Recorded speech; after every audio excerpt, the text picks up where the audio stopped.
En 2019, une équipe de généticiens de l'université Fudan de Shanghai a réalisé une étude qui allait bouleverser nos connaissances sur les migrations humaines. Ils ont prélevé des échantillons d'ADN auprès de 11 670 personnes dans toutes les provinces de Chine.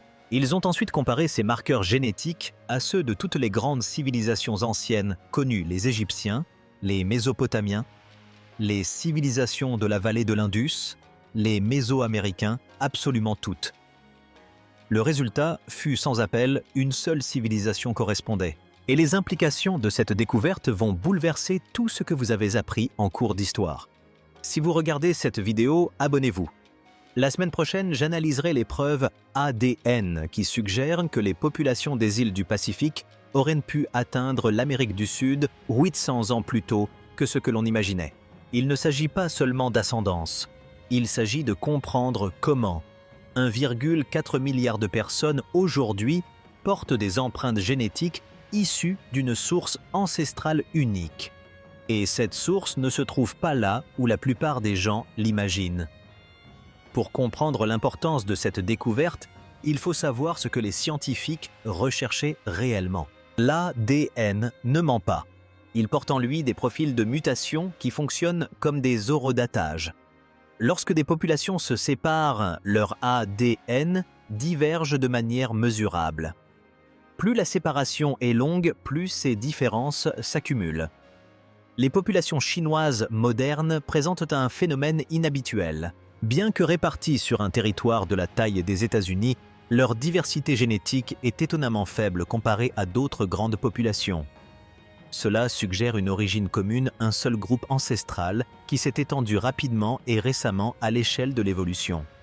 Mais c'est là que ça devient intéressant. Ce groupe ancestral devait bien venir de quelque part. Toutes les populations humaines hors d'Afrique descendent de vagues migratoires qui ont quitté le continent il y a entre 50-0 et 70-0 ans. Ces migrants se sont dispersés à travers l'Asie, l'Europe et finalement les Amériques. Ils ont rencontré des environnements différents, développé des adaptations différentes et leur ADN a commencé à diverger. La question à laquelle l'équipe de Fudan voulait répondre était simple: quelle civilisation ancienne partageait le plus de marqueurs génétiques avec les populations chinoises modernes? D'où viennent réellement les ancêtres de 1,4 milliard d'êtres humains? Ils ont commencé avec l'Égypte, la civilisation à laquelle la plupart des gens pensent lorsqu'ils entendent le mot « antique ». Pharaons, pyramides, hiéroglyphes. Une société qui a prospéré le long du Nil pendant plus de 3 ans. L'analyse d'ADN de restes momifiés a révélé des haplogroupes spécifiques, marqueurs génétiques transmis par les lignées maternelles et paternelles. La comparaison a donné des résultats concluant chevauchement minimal. Les populations chinoises modernes présentent des haplogroupes totalement différents. La distance génétique est trop importante. Quel que soit le lien qui unissait l'Égypte antique au reste de l'humanité, il n'existait pas de ligne directe avec la Chine moderne. Vint ensuite la Mésopotamie, la région située entre le Tigre et l'Euphrate, berceau de l'écriture, de l'agriculture et de la civilisation urbaine. L'analyse génétique des restes provenant de sites sumériens, akkadiens et babyloniens a révélé un profil génétique distinct. Là encore, le chevauchement était minime. Les haplogroupes ne correspondaient pas. Les profils de mutation étaient trop différents. L'ADN des Chinois modernes ne présentait pas les marqueurs attendus en cas de métissage ancestral significatif avec les populations mésopotamiennes. Vient ensuite la civilisation de la vallée de l'Indus. Située géographiquement plus proche de la Chine que de l'Égypte ou de la Mésopotamie, elle vit prospérer les villes d'Harappa et de Mohenjo-Daro. Dans ce qui est aujourd'hui le Pakistan et le nord-ouest de l'Inde, entre 3300 et 1300 avant notre ère environ. S'il devait y avoir un lien génétique, cela semblait être le candidat le plus probable. La comparaison génétique a révélé un certain chevauchement, mais pas suffisamment pour suggérer un lien ancestral direct. Les haplogroupes présents dans les vestiges de la vallée de l'Indus se retrouvent dans certaines populations chinoises modernes, mais seulement à l'état de traces insuffisant pour indiquer une origine commune. Il s'agirait plutôt d'un contact occasionnel via les routes commerciales.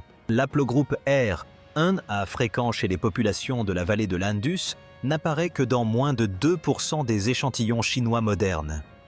Si des migrations ou des brassages importants avaient eu lieu entre ces civilisations, on s'attendrait à des pourcentages bien plus élevés. Les chiffres sont sans équivoque. Il s'agissait de populations distinctes qui pratiquaient occasionnellement le commerce mais qui ne se sont jamais mélangées génétiquement. Elles se sont ensuite tournées vers les Amériques, s'intéressant aux civilisations mésoaméricaines comme les Mayas, les Aztèques et les Olmèques. Ces populations descendent de groupes ayant traversé le pont terrestre de Bering il y a environ 15 à 20 ans. Leur ADN devrait théoriquement présenter un lien avec les populations asiatiques puisqu'elles proviennent de groupes sibériens. Les résultats ont confirmé ces attentes. On observait des haplogroupes communs, mais aussi une divergence massive. La distance génétique était cohérente avec celle de populations qui se sont séparées lors de la dernière période glaciaire et ont évolué indépendamment depuis. L'haplogroupe Q dominant chez les populations amérindiennes est apparu dans l'ADN des Chinois modernes à des taux inférieurs à 1%. La séparation était ancienne et pratiquement totale. Ils ont également testé d'anciennes populations anatoliennes, celles qui ont construit Göbekli Tepe et fondé certaines des premières sociétés agricoles. Là encore, le chevauchement était minime.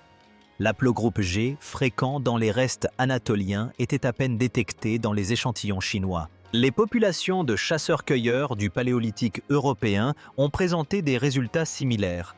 L'haplogroupe, un prédominant chez les premières populations européennes, était pratiquement absent de l'ADN des Chinois modernes. Ce schéma s'est vérifié dans toutes les grandes civilisations anciennes en dehors de l'Asie de l'Est. Aucune continuité génétique, aucun lien ancestral, aucune origine commune. Aucune des grandes civilisations anciennes ne correspondait. Les marqueurs génétiques étaient absents.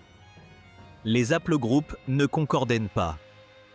Les profils de mutation indiquaient une séparation et non une connexion. Puis en comparant l'ADN des Chinois modernes à celui de la civilisation du fleuve jaune, tout a basculé. La civilisation du fleuve jaune a émergé il y a environ 7 ans dans les plaines du nord de ce qui est aujourd'hui la Chine. Ce n'est pas une civilisation que la plupart des gens étudient dans les cours d'histoire. Pas de pyramides, pas de ziggourats, pas de temples de pierre massifs ayant résisté à l'épreuve du temps. Les peuples du fleuve jaune construisaient en bois et en terre. La plupart de leurs structures ont disparu il y a des milliers d'années.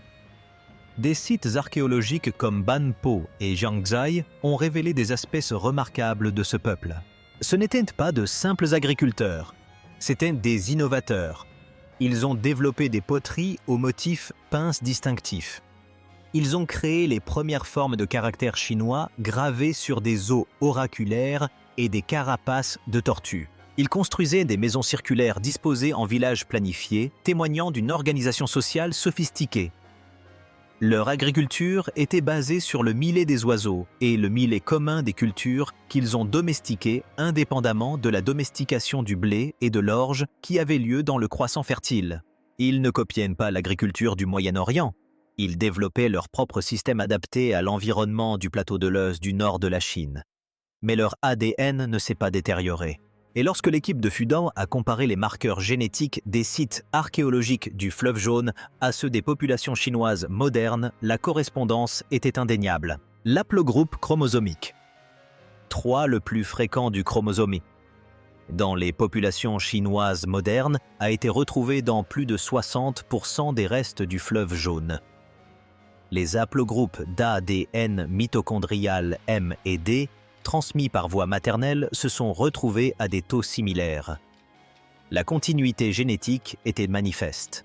Les populations chinoises modernes ne descendent pas des Égyptiens, des Mésopotamiens, ni d'aucune autre civilisation ancienne qui fascine le monde occidental. Les chercheurs ne se sont pas contentés d'identifier les haplogroupes. Ils ont examiné des variantes génétiques spécifiques appelées polymorphisme nucléotidique simple SNP. Il s'agit de positions individuelles dans la séquence d'ADN où des variations surviennent entre les individus. En traquant les SNP présents dans les restes du fleuve jaune par rapport aux populations modernes, les chercheurs ont pu calculer précisément l'ampleur de la dérive génétique survenue en 70 ans. Les résultats étaient stupéfiants. La dérive génétique était minime. Certains SNP associés à l'intolérance au lactose fréquente chez les populations du fleuve jaune sont apparus à des taux presque identiques dans les populations modernes du nord de la Chine. Les SNP liés à la texture des cheveux, à la forme des yeux et à la pigmentation de la peau correspondaient également. Il ne s'agissait pas seulement des haplogroupes qui correspondaient, mais aussi des détails génétiques les plus précis. Les Chinois modernes descendent des peuples du fleuve jaune, une civilisation qui a développé l'agriculture du millet. Il créa les premiers caractères d'écriture chinois et bâtit une société qui allait devenir le fondement de la Chine dynastique. Il ne s'agissait pas seulement de trouver une correspondance génétique, mais de prouver quelque chose que les historiens soupçonnaient, mais qu'ils ne pouvaient confirmer sans preuve tangible. La civilisation chinoise n'a pas emprunté ses fondements à l'Occident. Elle s'est développée indépendamment isolée d'une unique population ancestrale qui s'est installée le long du bassin du fleuve jaune il y a 7-0 ans. Les implications de ce fait sont considérables. Pendant plus d'un siècle, les anthropologues occidentaux ont travaillé selon un modèle diffusionniste de la civilisation. L'idée était que les sociétés complexes prenaient naissance dans quelques lieux clés comme la Mésopotamie ou l'Égypte et se répandaient ensuite par la conquête, le commerce ou la migration. Si l'on découvrait une civilisation dotée d'écriture d'agriculture et de centres urbains, on supposait qu'elle avait acquis ses connaissances auprès d'autrui. La Chine ne correspond pas à ce modèle. Son écriture ne ressemble en rien à l'écriture cunéiforme ni aux hiéroglyphes. L'agriculture chinoise s'est développée autour du millet et du riz, et non du blé et de l'orge. La métallurgie chinoise. La philosophie chinoise, l'art de gouverner chinois, rien de tout cela ne semble être un système emprunté à d'autres cultures. Les données génétiques confirment ce que les données archéologiques laissaient déjà entrevoir. La civilisation chinoise est née en Chine même. Elle ne provient ni d'Égypte ni de Mésopotamie. Elle est née le long du fleuve jaune et a conservé une remarquable continuité génétique pendant 7-0 ans. Mais voici où l'histoire devient encore plus étrange. Les peuples du fleuve jaune ne sont pas restés sédentaires pendant 7-0 ans. Ils se sont étendus, de manière agressive. Et les données génétiques montrent précisément comment cette expansion s'est produite. Il y a environ 5-0 ans, les populations du fleuve jaune ont commencé à migrer vers le sud. Elles ont apporté avec elles la culture du millet. Ils ont apporté leur langue, leur technologie et leurs gènes. Lorsqu'ils ont atteint le bassin du fleuve Yangtze, ils ont rencontré une population différente des riziculteurs qui vivaient là depuis des milliers d'années. Ces populations du sud possédaient leur propre profil génétique, leurs propres haplogroupes, leur propre ascendance distincte. Les riziculteurs du Yangtze étaient porteurs de différents haplogroupes mitochondriaux, notamment des variantes des haplogroupes B et F rares chez les populations du fleuve jaune. Leurs haplogroupes du chromosome Is présentaient également des profils différents. L'haplogroupe O, infréquent dans les populations du sud, était beaucoup moins répandu dans le nord. Il ne s'agissait pas de groupes tribaux dispersés. La civilisation du fleuve Yangtze cultivait le riz depuis au moins 8-0 ans. Des sites comme Emudu témoignent d'une riziculture irriguée sophistiquée d'habitations sur pilotis construites au-dessus de l'eau et de traditions de sculpture du jade typiques du sud. Leur développement a suivi sa propre voie totalement distincte de celle des populations du fleuve jaune. Les données génétiques révèlent la suite des événements. Mariage et mixte. Mélange. Les haplogroupes du fleuve jaune se sont répandus vers le sud, mais ils n'ont pas complètement remplacé les populations du sud. On obtient donc ce profil génétique mixte que l'on retrouve aujourd'hui dans les populations modernes du sud de la Chine, principalement d'ascendance du fleuve jaune, avec un métissage important provenant des premiers riziculteurs du Yangtze. Les taux de métissage varient selon les régions. Les populations du Zhejiang et du Fujian, en plein cœur de l'ancienne zone de riziculture du Yangtze, présentent une ascendance de 25 à 30% issue des populations méridionales d'origine. Plus au nord, dans le Jiangsu et l'Anhui, ce métissage diminue à 15 ou 20%. Le gradient est clair. Plus on se rapproche du cœur du bassin du fleuve jaune, plus l'ascendance liée au fleuve jaune est importante. Mais même à l'extrême sud, cette ascendance domine. Les populations du Guangdong et du Guangxi présentent 70 à 75% d'ascendance liée au fleuve jaune, bien qu'elles soient situées à plus de 1,600 km des sites originaux du fleuve jaune. L'expansion fut complète et persistante. Ce même schéma se reproduit lorsque les populations du fleuve jaune s'étendent vers l'ouest, dans ce qui est aujourd'hui le Sichuan et le Tibet. Les marqueurs génétiques apparaissent dans les populations tibétaines, mais ils sont mêlés à des haplogroupes distincts des hauts plateaux qui étaient déjà présents. L'expansion a été réelle, mais il ne s'agissait pas d'un remplacement total. C'était une intégration. Les populations tibétaines présentent une particularité. Elles sont porteuses des haplogroupes du fleuve jaune, mais aussi de variantes génétiques liées à l'adaptation à la haute altitude absente chez les populations chinoises de plaine. Les variants du gène EPAS1 qui facilitent le traitement de l'oxygène en haute altitude apparaissent à une fréquence de 80% chez les Tibétains, mais sont pratiquement absents chez les populations chinoises Han. Cela nous indique que lorsque les populations du fleuve jaune ont migré vers le plateau tibétain, elles se sont mélangées à des groupes vivant en haute altitude depuis des milliers d'années. Ces groupes montagnards ont apporté des adaptations génétiques cruciales qui ont permis à la population mixte de prospérer au-dessus de 4,0 mètres. Sans ce métissage, l'expansion au Tibet n'aurait peut-être pas réussi. Il y a 3,0 ans, le profil génétique des populations qui allaient devenir les Chinois Han était déjà quasiment établi. Il s'agissait d'une ascendance du fleuve jaune avec des degrés variables de métissage provenant des populations du sud et de l'ouest. Cette signature génétique est restée remarquablement stable depuis lors. Et c'est cette stabilité qui confère à l'étude de Fudon toute son importance. Lorsque les scientifiques comparent l'ADN des Chinois modernes à l'ADN ancien datant de 2030 voire 50 ans, la continuité est manifeste. Les mêmes haplogroupes, les mêmes profils de mutation, les mêmes marqueurs génétiques. Les chercheurs ont analysé l'ADN de tombes de la dynastie Han datant d'il y a 2,0 ans. Les profils génétiques correspondaient presque exactement à ceux des populations actuelles du nord de la Chine. Ils ont également étudié des restes de la dynastie Shang datant d'il y a 300-200 ans. Même résultat. La signature génétique est restée stable malgré les dynasties, les guerres et les bouleversements politiques. Comparons cela à l'Europe. Les populations européennes présentent un bouleversement génétique massif au cours de la même période. Il y a environ 5,0 ans, des pasteurs des steppes d'Asie centrale ont déferlé sur l'Europe et ont remplacé jusqu'à 90% de la population masculine existante dans certaines régions. Les migrations des steppes ont créé une discontinuité génétique qui rend impossible de tracer une ligne directe entre les anciennes populations européennes et les populations modernes. L'ADN de la Grande-Bretagne de l'âge du bronze montre un remplacement massif lors de l'arrivée de la culture campaniforme. Le profil génétique a connu des changements spectaculaires en quelques siècles seulement.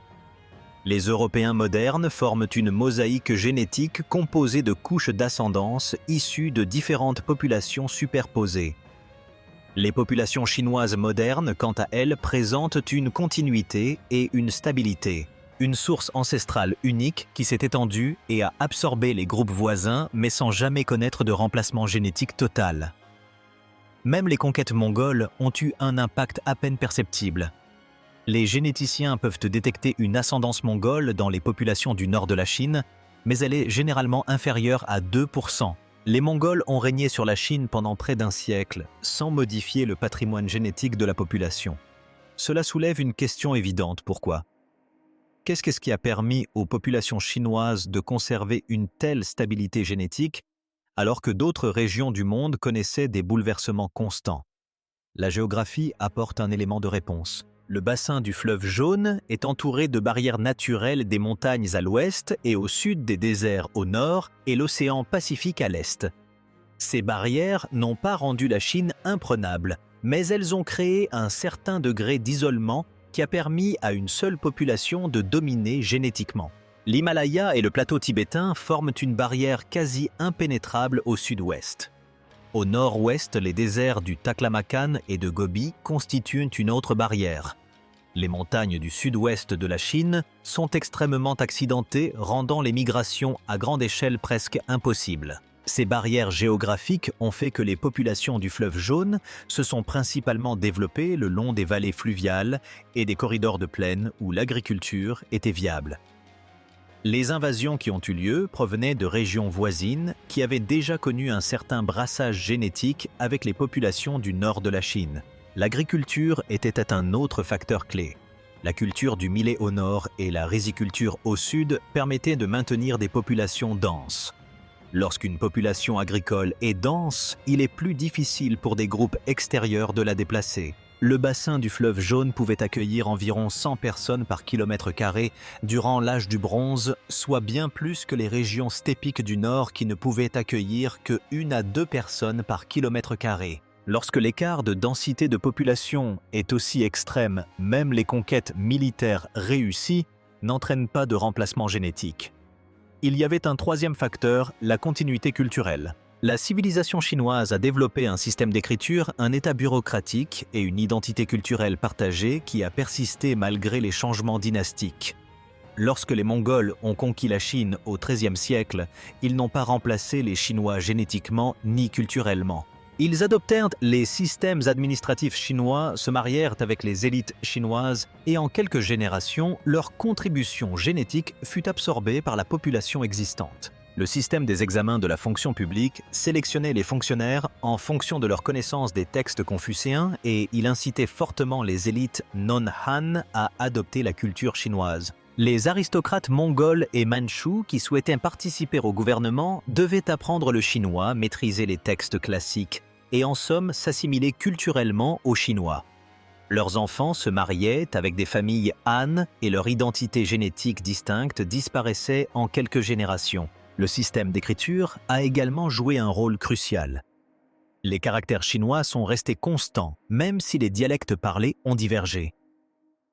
Une personne du nord de la Chine et une personne du sud de la Chine pouvaient ne pas se comprendre oralement, mais elles pouvaient communiquer par écrit. Cela a créé une culture partagée et lettrée qui a transcendé les différences régionales et renforcé une identité commune. La même chose s'est produite avec la conquête mandchoue au XVIIe siècle. Le contrôle politique a changé de main, mais la continuité génétique et culturelle sous-jacente est restée intacte. Les empereurs Qing ont promu l'identité mandchoue et ont tenté de maintenir la séparation entre les populations mandchoue et Han, mais les mariages mixtes étaient courants notamment au sein de l'élite. À la fin de la dynastie Qing, la plupart des familles mandchoue avaient des ancêtres Han importants. L'étude de Fudan n'a pas seulement mis en évidence une correspondance génétique entre les populations chinoises modernes et la civilisation du fleuve Jaune. Elle a documenté 0 ans de continuité génétique qui a survécu aux empires, aux invasions, aux famines et aux guerres. Ce qui est significatif bien au-delà du simple aspect scientifique. C'est un phénomène historiquement sans précédent qui anéantit complètement l'ancien modèle diffusionniste de la civilisation. On ne peut prétendre que la civilisation chinoise était dérivée des civilisations occidentales, alors que les preuves génétiques ne démontrent aucun lien. Les ancêtres des Chinois modernes ne vivaient ni en Mésopotamie ni en Égypte. Ils se trouvaient dans le bassin du fleuve Jaune développant leur propre agriculture, leur propre écriture, leur propre société complexe totalement indépendante de ce qui se passait en Occident. Cela explique aussi un point qui a intrigué les historiens pendant des décennies, pourquoi la civilisation chinoise n'a jamais connu de véritable âge sombre. L'Égypte a connu des périodes d'effondrement. La Mésopotamie s'est fragmentée. La civilisation de la vallée de l'Indus a complètement disparu. Rome s'est effondrée. Mais la Chine, des cycles dynastiques certes, des périodes de division et de réunification. Mais la civilisation elle-même ne s'est jamais effondrée. L'écriture n'a jamais disparu. L'agriculture n'a jamais failli. La continuité génétique et culturelle s'est maintenue. Nous savons maintenant pourquoi, parce que la population était stable. Les mêmes populations qui cultivaient le bassin du fleuve Jaune il y a 0 ans sont génétiquement les ancêtres de celles qui le cultivent aujourd'hui.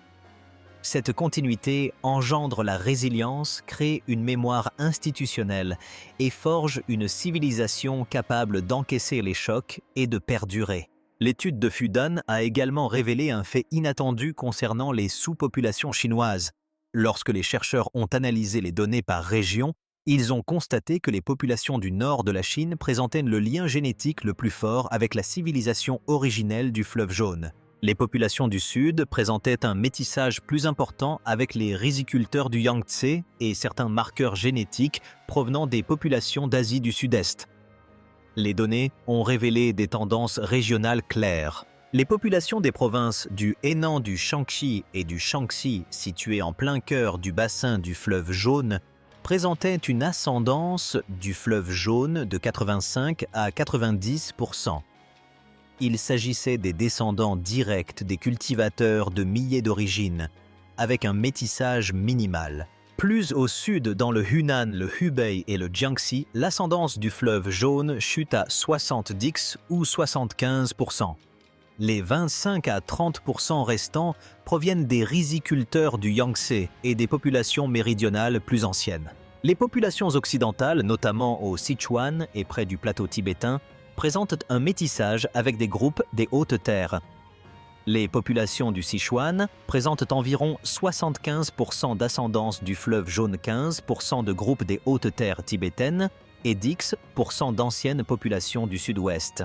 Mais dans tous les cas, l'empreinte génétique du fleuve jaune était dominante. Elle constituait le socle avec lequel tout le reste se mêlait.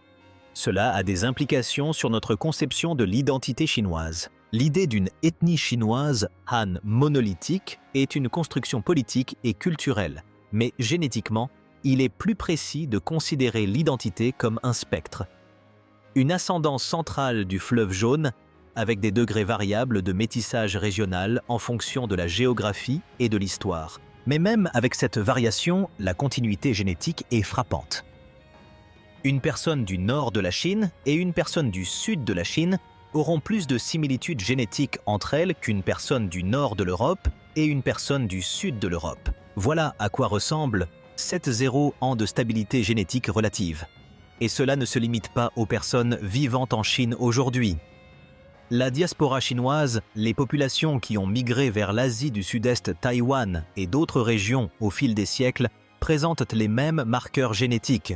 La signature du fleuve jaune se retrouve dans les communautés chinoises d'outre-mer du monde entier. Il s'agit d'un fil conducteur génétique qui relie 1,4 milliard de personnes à une source ancestrale unique. L'étude a également soulevé de nouvelles questions. Si la civilisation du fleuve jaune était la seule source ancestrale des populations chinoises et modernes, qu'est-il arrivé aux autres populations qui vivaient dans la région il y a plus de 7,0 ans? Les données génétiques suggèrent qu'elles ont été absorbées. L'expansion du fleuve jaune n'a pas exterminé les populations antérieures, elle les a intégrées. Mariage mixte, assimilation culturelle, brassage génétique. Au fil des milliers d'années, la signature génétique du fleuve jaune est devenue dominante, mais des traces des populations antérieures subsistent encore dans l'ADN des Chinois modernes. Cela diffère de ce qui s'est passé en Europe, où les migrations des steppes semblent avoir complètement remplacé les populations anciennes dans certaines régions. En Chine, l'expansion a été plus lente, plus progressive et plus intégrée. L'étude de Fudan a été reproduite et étendue par d'autres équipes de recherche depuis 2019. Chaque nouvelle étude confirme la même conclusion fondamentale, les populations chinoises modernes descendent de la civilisation du fleuve jaune avec un apport génétique minimal provenant d'autres civilisations anciennes. Cela a des implications qui dépassent la simple compréhension de l'histoire chinoise. Cela change notre façon de penser les migrations humaines et le développement des civilisations. Cela prouve que de multiples sociétés complexes peuvent se développer indépendamment, isolément, sans emprunter à une seule source civilisationnelle. Cela montre également qu'une continuité génétique sur des milliers d'années est possible dans les bonnes conditions. La géographie, l'agriculture et la résilience culturelle peuvent créer des populations qui restent génétiquement stables, même lorsque des empires se développent et s'effondrent autour d'elles. Ainsi, lorsque les scientifiques ont comparé l'ADN chinois à celui de toutes les civilisations anciennes répertoriées, une seule correspondait. Non pas en raison d'un grand accident historique, mais parce que la civilisation chinoise s'est développée sur place à partir d'une seule population ancestrale et a maintenu cette continuité génétique pendant 7 ans. Il ne s'agit pas simplement d'une découverte scientifique. Il s'agit d'une refonte complète de notre compréhension de l'une des plus anciennes civilisations continues au monde. L'ADN ne ment pas. Il y a 7 ans, les ancêtres de 1,4 milliard de personnes cultivaient le millet le long du fleuve Jaune et leurs descendants y vivent encore aujourd'hui. Si vous êtes arrivé jusqu'ici, abonnez-vous. La semaine prochaine, j'analyserai en détail les preuves ADN des momies du bassin du Tarim. Et j'expliquerai pourquoi leurs traits européens découverts au cœur de la Chine occidentale amènent les généticiens à reconsidérer complètement les anciennes routes migratoires. Cette vidéo est déjà disponible sur la chaîne. Cliquez pour la visionner.